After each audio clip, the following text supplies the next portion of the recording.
Hello, this is Valerie Aiello, and you're listening to Idea Diary. Thanks for coming back to my office and hanging out. All right, today we are going through Laura Ries' solo books. One of them is called Visual Hammer, and it's a really cool idea. I guess she obviously got a lot of her experience. She had a job on her own. It wasn't just that she went to college and then started working for her father. Went to college, she got a job at a company, and then slowly gravitated to working with her father, and then they made the company together. And along with her father's books and legacy type of work that he worked on, he taught her everything that he knew. She learned under him that, all his tips and tricks, the 22 laws of marketing, and then they worked on the immutable laws of branding together, and then they wrote some books together. So obviously, she was into his opinion. One of the things that she was adding to her father's work was the visual aspect of branding and how that can make a huge difference. A lot of his work was from the 50s and 60s, 70s, 80s, and by the time she got there in the 90s, she was adding the transformation of the logo and how it was so important to companies and branding overall. So, what she came up with was the visual hammer, which was beyond the logo. And what she talked about was the nail. So, your slogan, your tagline for your company was the nail, and your visual hammer was what pounded it into your head, locked in that idea of your brand into the mind of the consumer or the people. When she talks about the visual hammer, she talks about 10 aspects that you can kind of build off your visual hammer, 10 characteristics, I guess.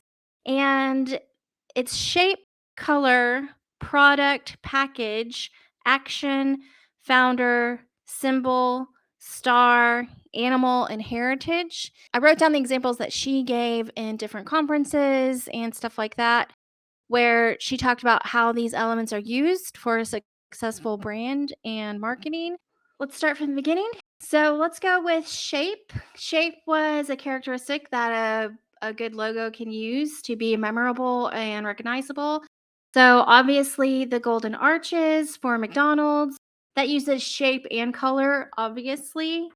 She talked about Target, the Target symbol being really recognizable. It's on all the advertising and on the bags and big, huge Target signs in the world.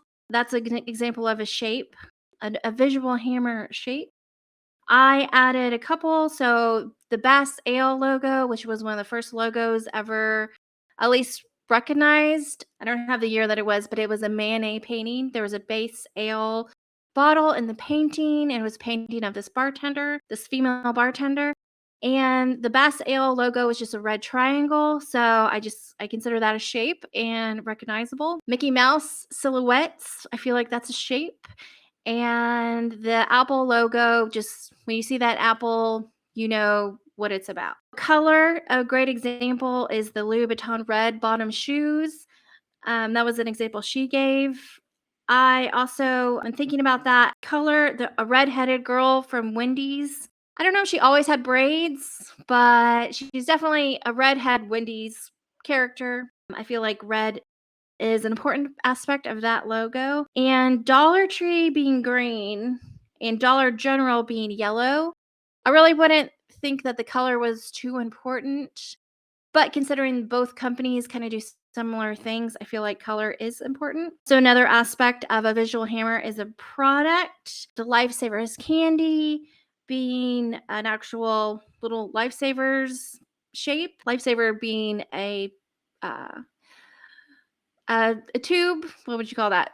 A tube you throw off a boat to save someone. She talked about a Rolex watch being a recognizable product, which I was like, I don't know, maybe that was like an 80s, 90s thing.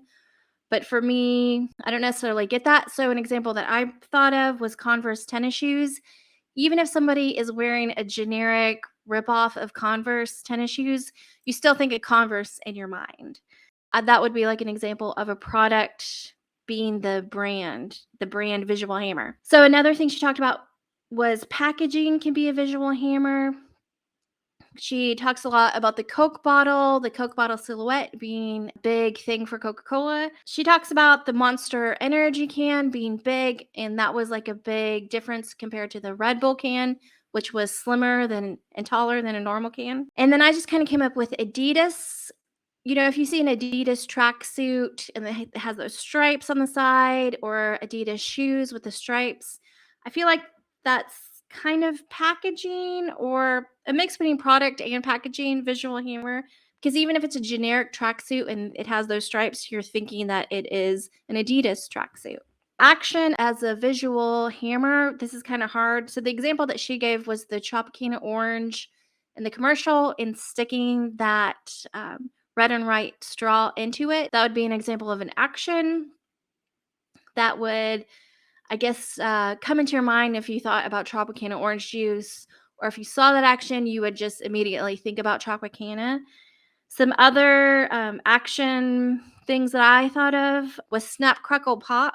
It's kind of sound action type of thing, but when you put the milk into Rice Krispies, they make a Snap Crackle Pop sound, and they use that for all of their advertising. And I was also thinking the Kool Aid Man barreling through a wall. I felt like that was sort of actiony, and you might think of that when you think of Kool Aid.